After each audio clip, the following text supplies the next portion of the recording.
Hello everyone, मैं Vinu Verma Excel in Education channel में आप सभी का स्वागत करती हूं।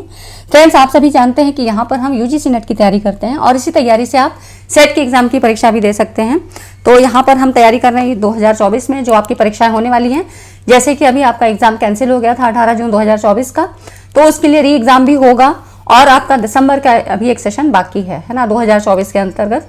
तो यहाँ पर आपकी तैयारी के लिए ये सारे कॉन्सेप्ट जानने जरूरी हो जाते हैं जो कि आपको विद पीवाईक्यूज पता लगते हैं। ठीक है, आज के इस वीडियो में हम लोग कम्युनिकेशन के कुछ इंपॉर्टेंट पीवाईक्यूज को डिस्कस करेंगे विद कॉन्सेप्ट, जो कि इंपॉर्टेंट हैं और आपके लिए समझना जरूरी हो जाता है कि क्वेश्चन कैसे बनते हैं और किस तरह से एक ही टॉपिक से कैसे डिफरेंट टाइप में क्वेश्चन कन्वर्ट करके बदले जाते हैं। ठीक है, तो ये सारी चीजें हम समझेंगे और कम्युनिकेशन यूनिट को कवर करते हैं जो इंपॉर्टेंट आपके यहाँ पर क्वेश्चन आए हुए हैं। तो आप सभी का चैनल पे स्वागत है। अगर आप चैनल पे पहली बार आए हैं तो चैनल को ज्वाइन कर लें, साथ में टेलीग्राम चैनल को ज्वाइन कर लें और वीडियो को पूरा देखिएगा, लाइक एंड शेयर जरूर कर दिया करिए। सारी चीजें आपको प्लेलिस्ट में दी हुई हैं जिसमें आपको 500 क्वेश्चन सीरीज, तो पीवाईक्यूज के लिए आपको यहाँ पर ही सारी चीजें मिल जाती हैं। कॉन्सेप्ट सारे आपको जितने भी न्यू कॉन्सेप्ट हैं प्लस यूनिट वाइज जितनी चीजें हैं वो आपको यहाँ पर कवर करवाई जा रही हैं। तो इस तरह से सारी तैयारी आपकी हो जाती है और आप लोग चैनल को जरूर से सब्सक्राइब कर लीजिए। यहाँ देखिए, ये सारे क्वेश्चन आपके 2023 के लिए हैं। ठीक है, दिसंबर 2023 का क्वेश्चन है। इसमें प्रभावी संप्रेषण के अवरोधों के सही अनुक्रम की पहचान। ठीक है, identify the correct sequence of barriers to effective communication. अब आपको इसमें सही अनुक्रम लगाना है। तो बैरियर्स होते क्या हैं?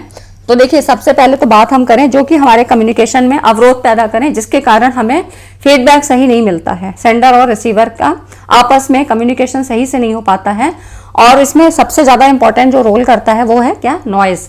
तो इस तरह से बहुत सारे नॉइज क्या है? एक अनवांटेड सिग्नल है और सेंडर और रिसीवर के बीच इफेक्टिव कम्युनिकेशन तभी होता है जबकि उसको फीडबैक बराबर मिलता रहता है। जैसे कि जब हम बात कर रहे होते हैं तो हमको जो हम जिससे बात करना चाह रहे हैं उसकी हम मतलब उसकी तरफ से हमको पूरा रिस्पांस मिल रहा है जो हम चाहते हैं, तब तो ये इफेक्टिव कम्युनिकेशन होता है। लेकिन कई बार आप देखते हो कि आप मोबाइल पे बात कर रहे हो और चीजें सही से नहीं पहुंच पा रही हैं, है ना, कुछ नेटवर्क कनेक्शन आ रहा है, कभी कोई प्रॉब्लम आ रही है, तो इस तरह से क्या हो जाता है, ये कम्युनिकेशन इफेक्टिव नहीं होता है। यहाँ पर कुछ बैरियर्स काम करते हैं। अब ये बैरियर्स देखिए, हम हमेशा यहाँ पर आपके एजुकेशन मतलब शिक्षा को लेके हम इफेक्टिव कम्युनिकेशन यानी क्लासरूम कम्युनिकेशन की बात पे गौर करते हैं। ठीक है, तो अब इसमें आपके कौन कौन से इफेक्टिव कम्युनिकेशन के करेक्ट सीक्वेंस के अंतर्गत आएगा? तो देखिए, यहाँ पर बैरियर्स इन कम्युनिकेशन में बात करें तो आपके पहले आप ये समझ लीजिए कि कौन कौन से होते हैं, है ना। तो देखिए, सबसे पहले है साइकोलॉजिकल है, कल्चरल है, फिजिकल है, इमोशनल एंड लैंग्वेज। अब ये होते क्या हैं? तो देखिए, साइकोलॉजिकल क्या है? जिसमें कि आपकी मनोवैज्ञानिक, जैसे कि डर, कोई पहले से आपने पूर्वाग्रह बना रखा है, ठीक है, उसके बारे में ऐसी एजम्पशन बना रखी है तो ये पूर्वाग्रह हो जाता है। डर है, किसी चीज को लेके फियर है आपका, है ना, तो ये हो जाता है आपका साइकोलॉजिकल। फिजिकल क्या होता है? जो कि आपकी डिस्टेंस से संबंधित दूरी की समस्या हो, शोर है, पर्यावरण की समस्या, जो आपका फिजिकल एनवायरनमेंट होता है जो इफेक्ट करता है। ठीक है, तो ये हो गया आपका फिजिकल एंड साइकोलॉजिकल। कल्चरल में क्या आती है? कल्चरल में विभिन्न सांस्कृतिक मान्यताओं का अलग होना। कई डिफरेंट टाइप के लोग हैं, एक समूह में जुड़े हैं, अब उनकी भाषा, बोली, धर्म, रीति रिवाज ये सारे अलग अलग होंगे, तो ये हो जाता है कल्चरल कम्युनिकेशन जो कि बैरियर्स का काम करता है। इमोशनल में आपके आते हैं क्या क्या चीजें? तो इमोशनल में जैसे कि फीलिंग्स, कोई भावनाएं हैं, मूड किस तरह का है, कितना सेंसिटिव है, कोई पर्सन बहुत ज्यादा स्ट्रांग होता है, कोई बहुत ज्यादा वीक होता है, तो सेंसिटिव कितना सेंसिटिव है। ठीक है, ये सारी चीजें इमोशनल में। और लैंग्वेज को ही हम लिंग्विस्टिक भी बोल सकते हैं या इसको सिमेंटिक बैरियर भी कहते हैं। देखिए, अलग अलग नाम हैं। ठीक है, अगर आपसे लिंग्विस्टिक पूछा जाता है तो भी ये आपका कौन सा है? ये जो है आपका लैंग्वेज वाला है। ठीक है, और अगर आपसे पूछा जाता है सिमेंटिक तो ये भी भाषा संबंधी होता है ना, सिमेंटिक बैरियर्स। तो इस तरह से प्रभावी संप्रेषण में होने वाले अवरोध शारीरिक हो गया आपका, जिसको हम physical, perceptual, emotional, cultural and semantic, ये सारे ऑब्स्टिकल्स का काम करते हैं। तो इस तरह से इनके अगर हम क्रम की बात करें तो सबसे पहला नंबर ये होगा, फिर दूसरा है, फिर तीसरा ये है फिजिकल, परसेप्टुअल, इमोशनल, कल्चरल हो गया एंड फिर सिमेंटिक बैरियर्स। ठीक है, तो ये करेक्ट सीक्वेंस है और इसी तरह से क्वेश्चन आपसे पूछे जाते हैं। तो ये यहाँ पर देख सकते हैं। ठीक है, अब देखिए इसी में आपसे पूछ रहा है, यूजीसी नेट जून 2023 में आपका क्वेश्चन पूछा गया है, what type of communication barrier is created by difference in language. अब देखिए वहां पर लैंग्वेज जो है आपको पूछ रहा था लैंग्वेज करके, ठीक है, यहाँ पर सिमेंटिक बैरियर्स है। तो ये जो भाषा में अंतर द्वारा कौन सी संचार बाधा उत्पन्न होती है, भाषा में अंतर किससे होगा, सिमेंटिक बैरियर्स। सिमेंटिक मतलब शब्दार्थ संबंधी, ठीक है, तो ये होता है आपका शब्दार्थ संबंधी, ये सिमेंटिक बैरियर्स होता है जो कि भाषा से संबंधित होता है ना। तो ये हो जाता है सिमेंटिक बैरियर। बाकी चीजें आपको पता ही दी है। साइकोलॉजिकल, फिजिकल क्या होता है, शारीरिक, साइकोलॉजिकल मनोवैज्ञानिक होता है, कल्चरल सांस्कृतिक होता है ना।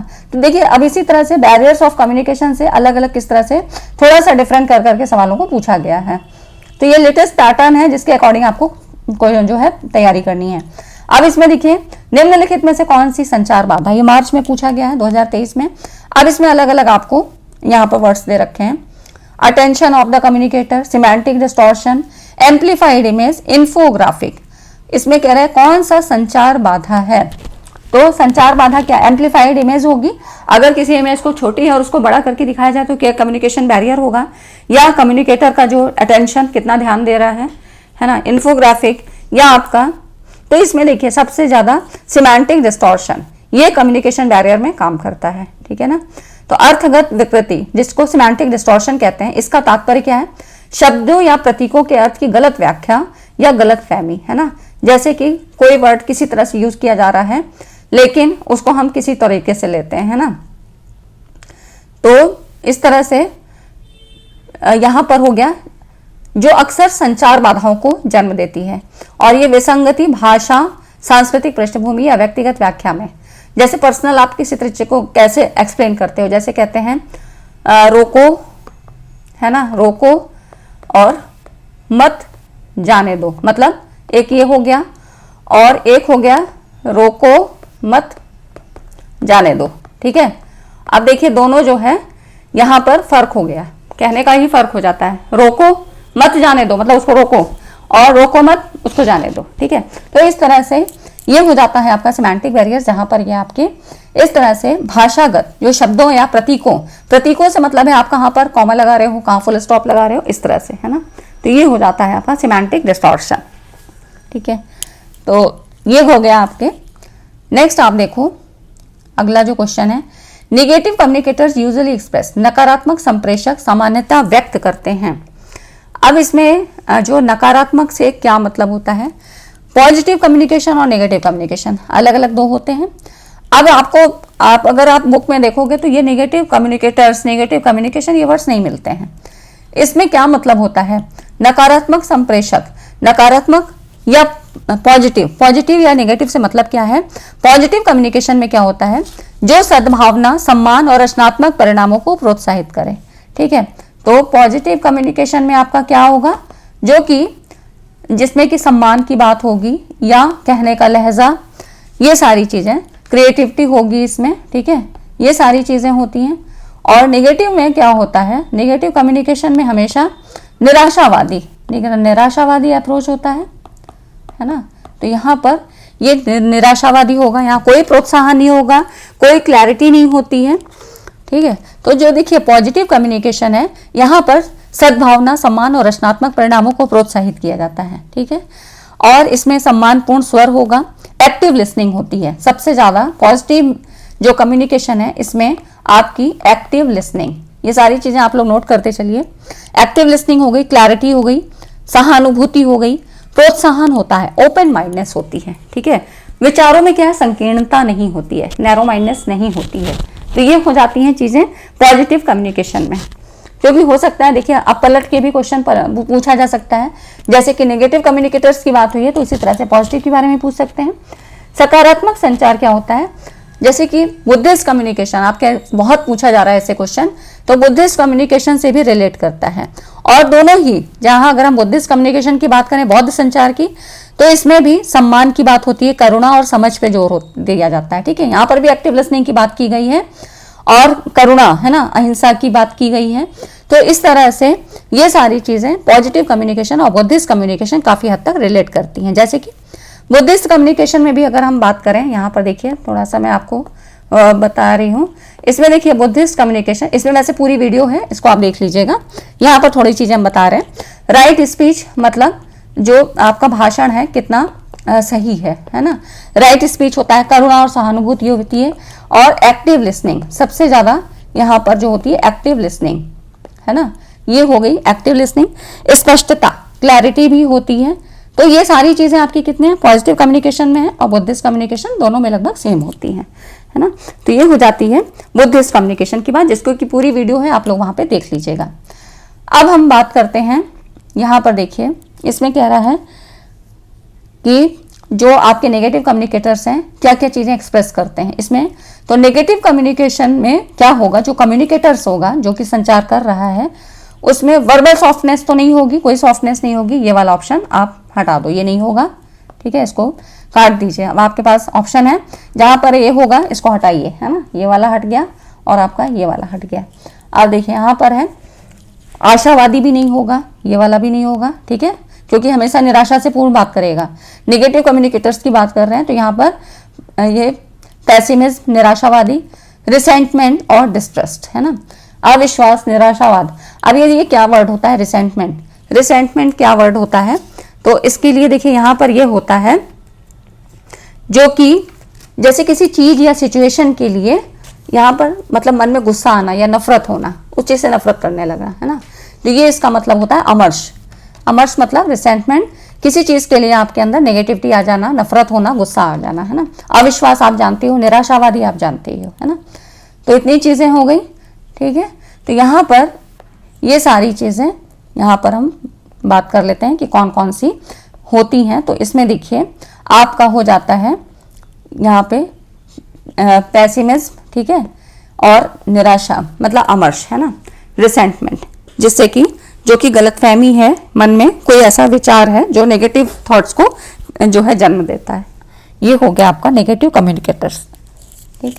तो ये कुछ क्वेश्चन है। और फ्रेंड्स वीडियो अच्छी लगी तो लाइक एंड शेयर करिए, क्योंकि मेरा मतलब है कि इस तरह के सवालों की प्रैक्टिस आपको ज़्यादा से ज़्यादा करनी है और ऐसे ही सवाल आपसे पूछे जाएंगे। तो कॉन्सेप्ट तो क्लियर करिए, क्योंकि कोई भी चीज़ हम रट नहीं सकते हैं, है ना। अब देखिए जो अगला क्वेश्चन है इसमें कह रहा है main functions of mass media, जनसंचार माध्यम के मुख्य कार्य क्या हैं। जनसंचार माध्यम होता क्या है, देखिए ये भी आपका जून में पूछा गया है 2023 में।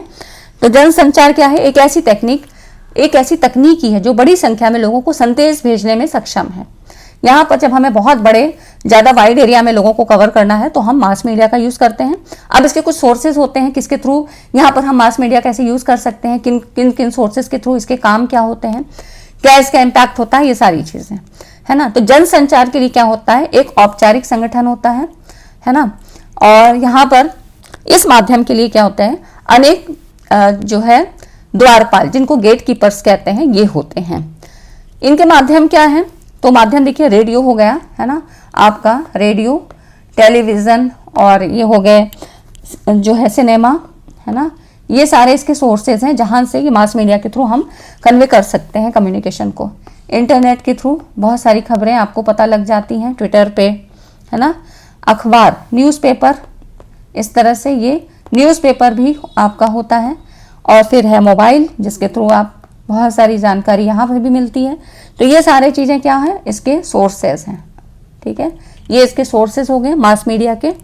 और गेट कीपर, अभी मैंने एक वर्ड यूज़ किया, गेट कीपर, है ना, द्वारपाल जिसको कहते हैं, इसका काम क्या होता है, नया वर्ड है, थोड़ा समझ लीजिए कि मास मीडिया में किस तरह से यूज़ होता है। तो गेट कीपर वो व्यक्ति या व्यक्तियों का समूह है जो मास मीडिया से प्रकाशित या प्रसारित होने वाली सामग्री को नियंत्रित और निर्धारित करता है। देखिए अब ऐसा नहीं होता है ना कि न्यूज़पेपर में कुछ भी आप छाप देंगे, है ना। तो ऐसा नहीं होता है कि कोई भी प्रेस वाला कुछ भी छाप देगा, उसका कोई ऑथेंटिक सोर्स होता है। कुछ खबरें होती हैं आपके लोकल मीडिया से, है ना, जो लोकल एनवायरनमेंट है वहाँ से कुछ खबरें जिनका कोई सबूत होता है, कोई एविडेंस होता है। अगर ऐसे ही कुछ भी छाप दिया जाए तो क्या होगा, उसका असर बहुत गलत भी हो सकता है। तो इस तरह से गेट कीपर होता है जो कि ये चेक करता है। गेट कीपर का मतलब क्या है, आप कहीं पर रहते हो, आपका फ्लैट है, तो नीचे क्या है, गेट कीपर होता है, वहाँ एंट्री के लिए आपको आप अपना जो है सब दिखाते हो, आईडी दिखाते हो, है ना। तो इस तरह से एंट्री नहीं होती। तो गेट कीपर वही करता है जो कि जो भी चीज़ मास मीडिया से प्रकाशित या प्रसारित होने वाली है, इस सामग्री को कंट्रोल करना और उसको रेगुलेट करना, ये सारी चीज़ें मास मीडिया के अंतर्गत आती हैं। अब ये तो मैंने आपको बताया मास मीडिया के बारे में कुछ नए वर्ड्स को लेके, है ना। अब इसमें फंक्शंस की बात हो रही है, तो देखिए इसका फंक्शन क्या है। तो main functions of mass media क्या है, तो ये तो देखिए इसके सोर्सेज दिए हैं, the press, radio and TV play an important role in the life of society. इसके जो फंक्शंस हैं वो क्या करना है, इन्फॉर्म, एजुकेट करना, एंटरटेन। इन्फॉर्म मतलब सूचना देना, बहुत सारी चीज़ें आपको न्यूज़ चैनल के माध्यम से पता लगती हैं, अखबारों के माध्यम से पता लगती हैं। एजुकेट, शिक्षा देना। एंटरटेन, आप मनोरंजन भी करते हो, टीवी में बहुत सारी चीज़ें आपकी मनोरंजन से संबंधित भी है। चेंज व्यूज, विचार बदलता है ना। कोई चीज़ हम थॉट लिए बैठे हैं और लेकिन हमें सही चीज़ पता लगती है तो हमारा विचार बदल जाता है। शेप्स ओपिनियन, विचारों को एक रूप देना। इन्फ्लुएंस, प्रभावित करना। ये सारी चीज़ें इसके फंक्शंस होते हैं। अब यहाँ पर देखिए आपके क्वेश्चन में क्या क्या चीज़ें दी हैं, तो इसमें देखिए इन्फॉर्म करना, ठीक है, समाज को स्थिर बनाना, ये तो नहीं होगा, है ना, ये वाला नहीं है। एजुकेट करना, सूचना देना। परसुएड, अनुनय करना। एंटरटेन, है ना, मनोरंजन करना। ये सारी चीज़ें देखिए आपके इसमें संबंधित हैं, है ना। तो ये हो गया आपका मास मीडिया के फंक्शंस, ठीक है। Functions of informing, explaining, educating, engaging and diverting, ठीक है, डाइवर्ट करना। तो इस तरह से ये सारे इसके फंक्शंस हो जाते हैं और ये सारे टर्म्स आपको पता होने चाहिए, ठीक है। इसीलिए मैंने आपको चीज़ें बताई कि किस तरह से आपको अनुनय, परसुएट करना, है ना। तो ये आपका होता है जो डाइवर्टिंग का काम करता है, ठीक है। तो इस तरह से ये इसके हो गए कुछ क्वेश्चन और कुछ जो है कॉन्सेप्ट, जो कि सारी चीज़ें पता होना चाहिए। और इसके मैंने डिटेल वीडियो भी दी है, तो आप लोग कम्युनिकेशन वाली जो प्लेलिस्ट है उसमें आप देखिएगा। प्लेलिस्ट में आपको बहुत सारे नए कॉन्सेप्ट और फुल कॉन्सेप्ट, मतलब जितना भी पूरी यूनिट है वो सब मैंने कवर कराया है। क्योंकि टाइप्स ऑफ कम्युनिकेशन, वहाँ से भी सवाल बहुत आते हैं। जितने भी types of non verbal communication है वहाँ पे सवाल आते हैं, तो आप उनको देख लीजिए। तो ठीक है फ्रेंड्स, वीडियो कैसी लगी? अच्छी लगी तो लाइक एंड शेयर करिए। ये सारी चीज़ें मैं इसलिए आपको दे रही हूँ ताकि आप ये कॉन्सेप्ट पूरे पढ़ते चलें, आप छोड़िए मत। क्योंकि अगर ये एग्जाम होता है या आपका दिसंबर के लिए तैयारी कर रहे हैं, तो जो भी होता है पूरी तैयारी करिए। कोई भी कॉन्सेप्ट उठाइए, उसको पूरा पढ़ें, है ना। तो इस तरह से कोई भी आपका चीज़ छूटेगा नहीं। तो ये हो गए आज के कुछ क्वेश्चन। वीडियो अच्छी लगी तो लाइक एंड शेयर करिएगा। मिलते हैं नेक्स्ट वीडियो में। चैनल पे बने रहिए और सारी जितनी भी वीडियोस हैं उनको जरूर देख लीजिए, ठीक है। तो ठीक है फ्रेंड्स, नेक्स्ट वीडियो में मिलते हैं। चैनल पे बने रहें। Thanks for watching this video.